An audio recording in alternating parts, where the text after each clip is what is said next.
blessed. I'm just blessed to be a part of this. And it takes a village, right? Mm-hmm.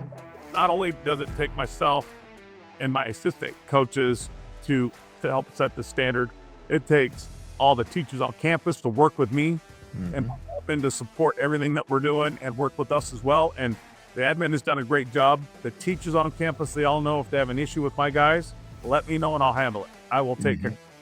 And usually it only happens once or twice, and then I don't have any more issues with them, because it's all about being a good person outside of football, you know. And to me, football is the closest thing to life in a game that anybody could ever play. You know, it mentally stresses you, it knocks you down, and you got to figure out a way how to fight and get back up.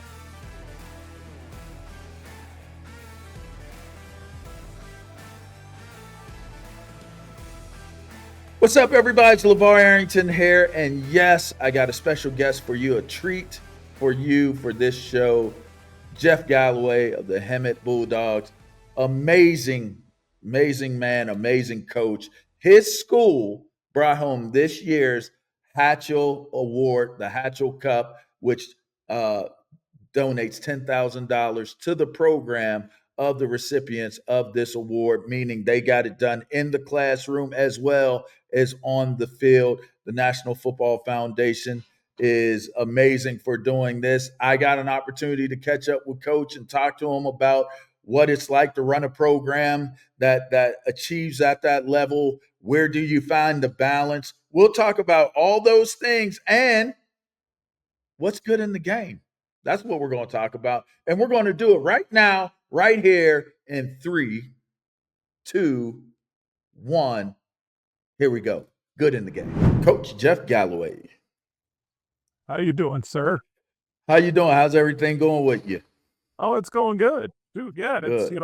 sunny Southern California. It can't get much better, right? It really can't. I mean, it's been a little cool. It could be a lot better than what it is. But, I mean, relatively speaking, compared to other places, of course, we're doing very well, I'd say. Yes. We're not 4 feet of snow, and, it's Well, 85 outside right now, so we're good. Indeed. All right. So we got Coach Jeff Galloway from the Hemet Bulldogs. You guys have an amazing program. I'm former Southern California coach, private school coach at Maranatha in Pasadena. So I'm aware of everything that goes on in the CIF and in California, and to see how you guys have performed, this year being at 10-2 and playing so well. But not only playing well and getting it done on the football field, you guys have been able to really do an excellent job in the classroom.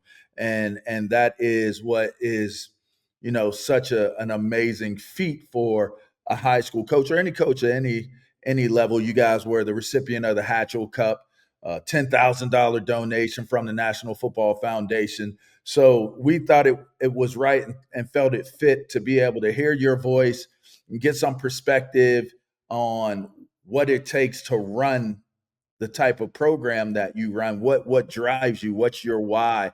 Want to just get into all of those things, and this is good in the game for the National Football Foundation. So, Coach, first of all, congratulations on the award and just the high level of accomplishment. But just talk to me a little bit about what has it taken for you to actually build a program where not only is it good on the field, but also strong in the classroom? Well, first of all, LaVar, thank you for having me on. It's an honor to be interviewed by you, and it's even a greater honor to win this Hatchell Cup award by the National Football Foundation. This is an award that in my lifetime I never thought our kids would ever achieve, just because of the nature of football, right? The amount of kids you have in your program and what they have to do. And we don't always have the brightest and the best academically. We may have the brightest and the best athletically, but not always in the classroom. So I've been coaching here at Hemet High School since 1997. Been there a while. I came in, lower levels, worked my way up. I was a defense coordinator for years. and I got my opportunity to become the head coach 3 years ago. And I have a former head coach with me as well that was here. And we sat down and came up with a standard, I would say, of what we want our athletes to be like and what we want them to do. The first standard was we CIF requirement. They have to be a 2.0 or I won't let them practice. And if they're still could be in the program, but they're going to sit in the bleachers and they're going to be, now it's Chromebooks. They're going to be on their Chromebooks and they're going to be doing their homework to get back to a 2.0. Mm-hmm. And once they're there, then they practice and all that, because I can't spend our time on wasting on a kid that's not going to be academically eligible. Mm-hmm. So the way CIF rules work, it's a grading period, so it's 6 weeks. So that's half the season for us once we start playing games. Yeah. So we set that standard. We've also set a standard of the biggest thing is be great, right? That's what I try to tell all our athletes all the time is be great, and that's in everything you do. Get up, you make your bed, brush your teeth, all that stuff. Do everything everybody tries to tell you to do, and do it to the best of your ability. So be great at everything of what you do, and academics is a huge part of this game. It's a huge part of life, right? If they're smart in school and they understand what they're doing academically, 90% of them are usually successful after high school. Mm-hmm. Mm-hmm. Weight room's a big foundation for us. I mean, that's huge. We lift 4 days a week all season long. We don't stop as we don't lighten up in season. We keep the same regiment we do in the summer as we do in season. And knock on wood, I haven't had any major injuries. I mean, I've had a couple of freak injuries, a couple of broken legs just by a freak accident, but no pulled muscles, none of that stuff. Nice. And academically, I haven't lost any kids to grades in 3 years. That's awesome. It's a test to our kids buying into what we want.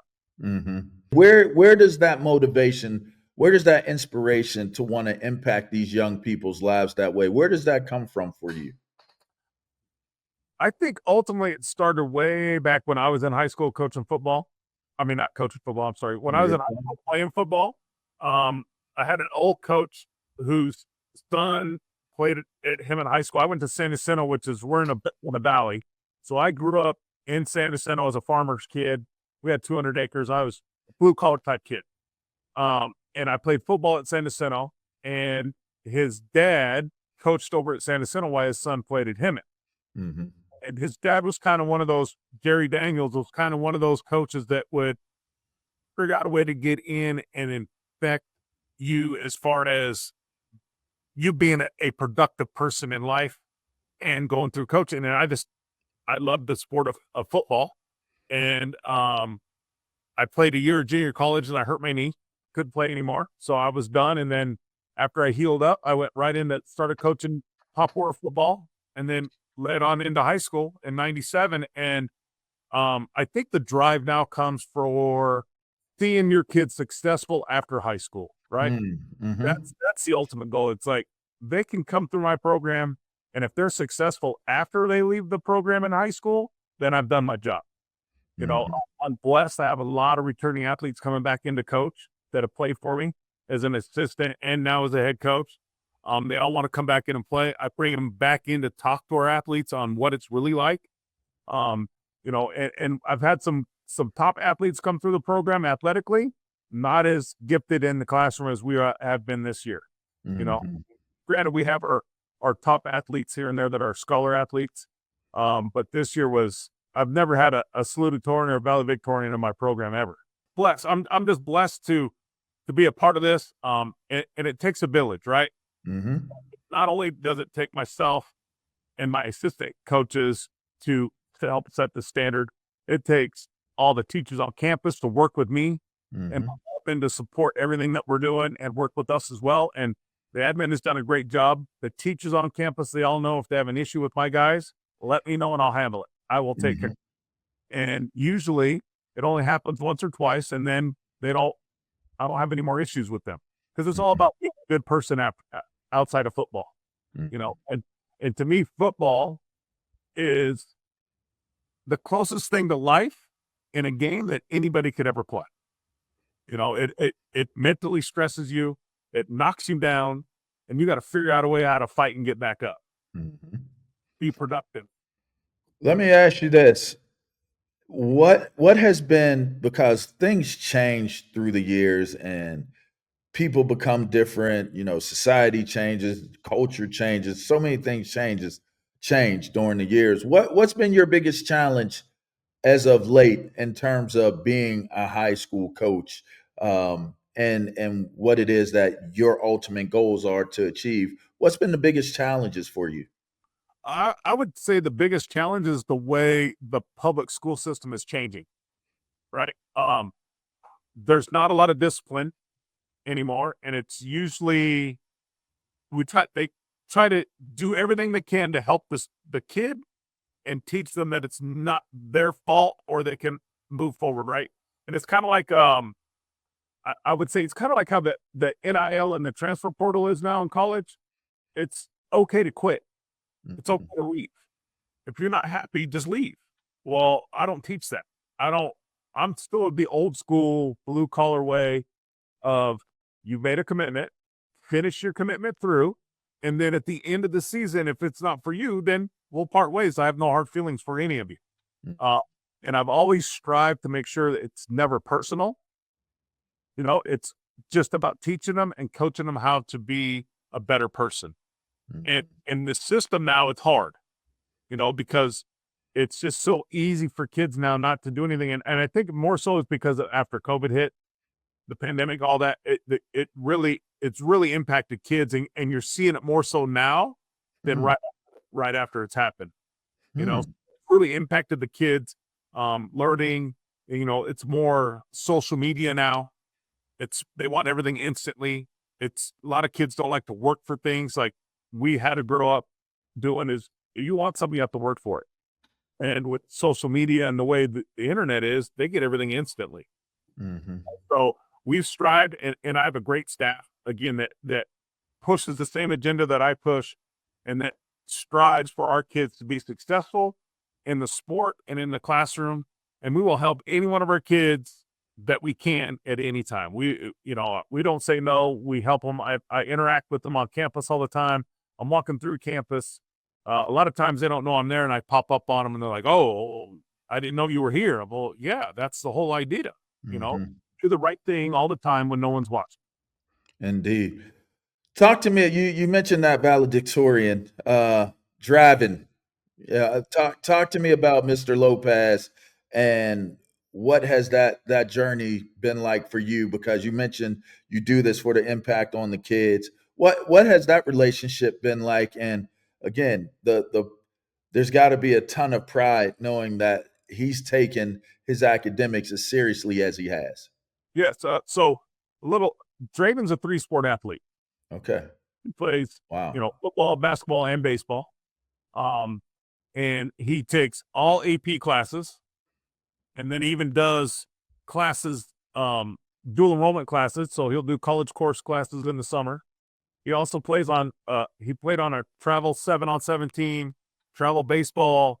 So when he first came in, he was a freshman, 2020, and I was the defense coordinator at the time, and he came in and he was really young and immature for a freshman, a typical freshman, 14-year-old kid. Um, and he was given the helm of you're the quarterback. So he has done tremendous amounts of growing as an individual and a person, more than a lot of kids now these days. And he really accepted the responsibilities of his actions. That's Uh, awesome. uh, like most young kids do, or athletes, when they get frustrated, they want to show emotions, right? And a lot of times their emotions aren't always positive. And they abuse the equipment and all that stuff. So it happened one time when I first took over, and I pulled him aside. I said, "Listen, if you're going to keep acting like that, you're not going to be playing. Mhm. I won't tolerate you acting like that.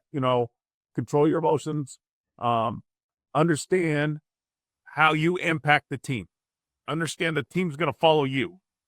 So as the years went on, he really grew as a person, and he really embraced the leadership role of being the quarterback, because all eyes are always on the quarterback. He embraced that role really well, and he helped guide and lead his team. And he grew into the last 2 years. He was also our starting safety and starting quarterback. So Mhm. played both sides of the ball, and he took the leadership into his hands and he really grew as a person. And I just got to be more proud of the young man that he's becoming. Again, this show is called, and we're talking obviously to the very well accomplished Coach Galloway of the Hemet Bulldogs. I, it's always really cool because to me, I feel like high school coaches are the foundational piece. They're that bridging of the gap between youth and those who play youth and what that represents and aspiring and chasing something to that bridging of the gap to the college level and being that influence. I think high school coaches are easily the largest influence on our young, especially football players.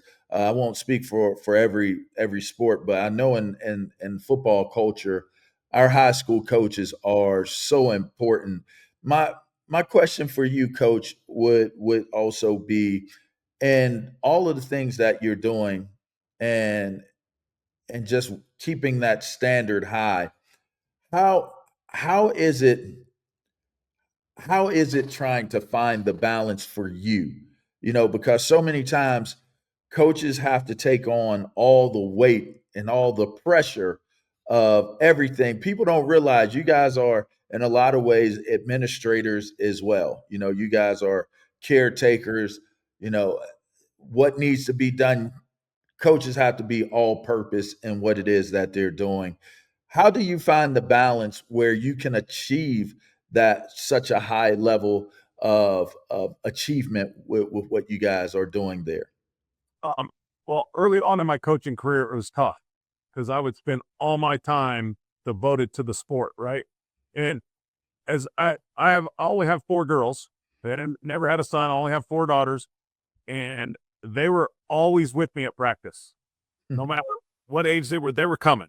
They would sit in my office. They would watch videos, and we're practicing game days. They're on the sidelines. My girls all went to the same high school that I'm coaching at, so they got to be on the sidelines with me doing stats and stuff like that. So the bond with the kids, I was able to kind of keep that through sports. Hmm.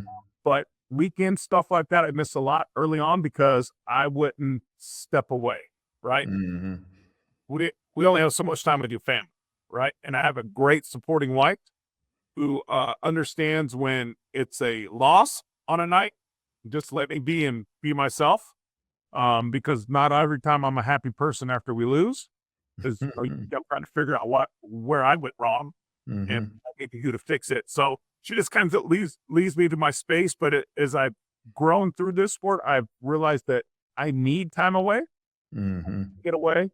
I also stressed out with our athletes. There's times where we have our dead period where we can't have any interaction with them in the summer. So I tell them, get away. We don't want to see you. Don't want to have you do anything with football. Go do something else. I have a brother-in-law who races sand drag, so I'm kind of getting into that with him. So weekends and stuff like that, when there's races, I'll be gone. I'll be racing. Just trying to get away from sport because I also coach softball. Okay. Also the head coach for softball, and I just try to get away and get out of sports. But sports is it's to me it's fun, right? And I'm competitive, so I always want to win at everything I do and try and figure out how to win at everything. And it's just softball. I got into that in 2006, coaching here, and it's just fun. I've been blessed with a ton of athletes on both programs, and it's just, uh, like I said earlier, it's to me, it's seeing these young kids be successful in life Hmm. outside of the sport. So if my little glimpse and my little touch in their short chapter of them being with me in their life helps them, then that's all I can ask for. That's all I've done. That's everything that's everything that a coach I would think would always want is their players, no matter whether they're continuing on or not, just be successful in life. And that would be maybe my final question to wrap with is, what would your message be to young athletes out there, young people out there that may be teetering the line of whether they want to play football or not? Um, you know, what life direction they may be trying to go in, what would your message be to them as it applies to football? Message to them. Well, I guess I would say that if they need to try something in life, right, in order to find out if they want to do that, right? You have to experience it to say that either you want to do this or you don't want to commit to this. So if they don't ever experience football, then how do they know that this game isn't meant for them? How do they know that this game isn't going to help them moving forward, right? Because like early on, football's the best thing that you could teach a young man on how life is going to treat him as he's growing up. Doesn't matter, because it holds. There's no boundaries with football. The game's going to find you. If you're having a bad day, the game's going to find you, right? And there's no boundaries. There's no restrictions. Doesn't matter your ability. Doesn't matter your age. Doesn't matter anything about you other than it's going to test you and it's going to break you if you let it break you. Because that's just the nature of the game, right? And so I would just tell them to be committed to what you want to do. Go through it with open eyes. Learn how to rebound when negative consequences come towards you that you can't control. Right? So whenever something happens and you can't control what's happened, how do you respond to what's happened? And that's the biggest thing that I think that kids will learn nowadays is, a lot of times we run into our athletes that are having issues and they're all depressed and they can't figure out how to work through it. And my first question to them is it something you can control? What happened to you? Was it something that you could have controlled, or is it just coming at you? You can't control it.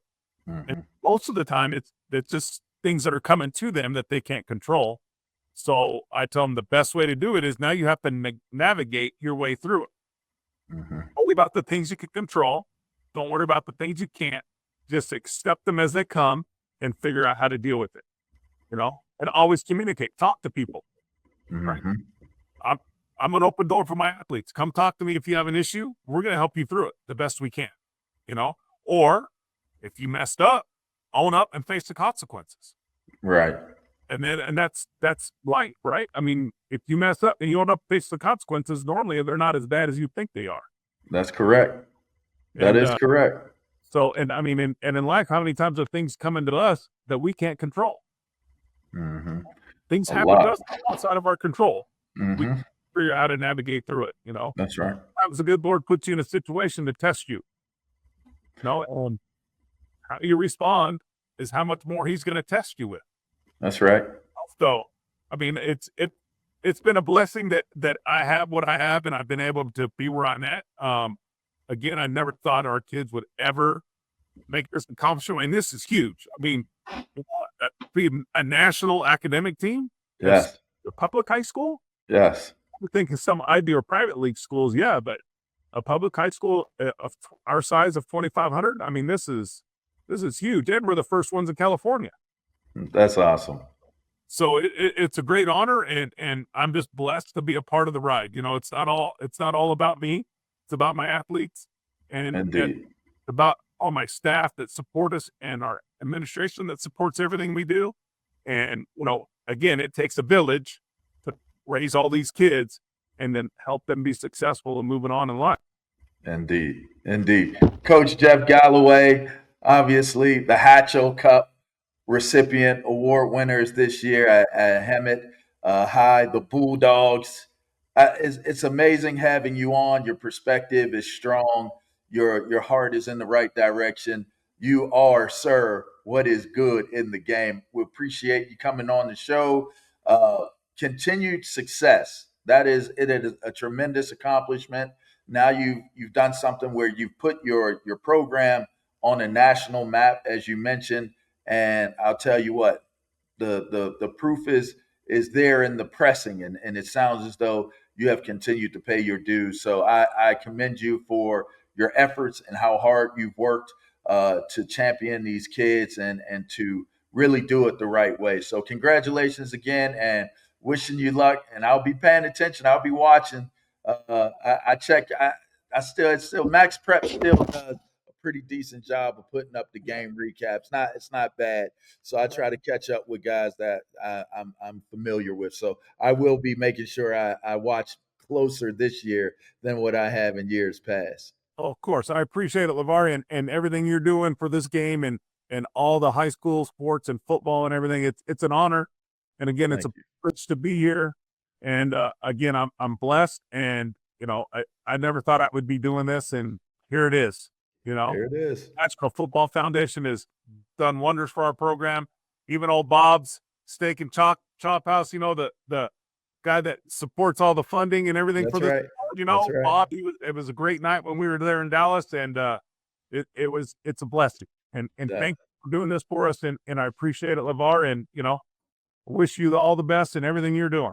Indeed, I appreciate you. And yes, Bob, he donates that check. So thanks to you, Bob. We appreciate you, and thanks to you, Coach, for being that role model and being that person that creates that standard and that level of accountability and self-worth and all those things. So good luck to you. You take care. We appreciate you. All right, guys. There you have it. Another one down.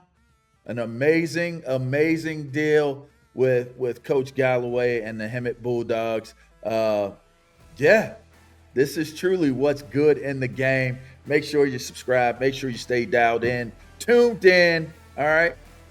Rate it. Leave a comment. Tell a friend. All right. It's good in the game. National Football Foundation. I'm LaVar Arrington. Till next time, take care.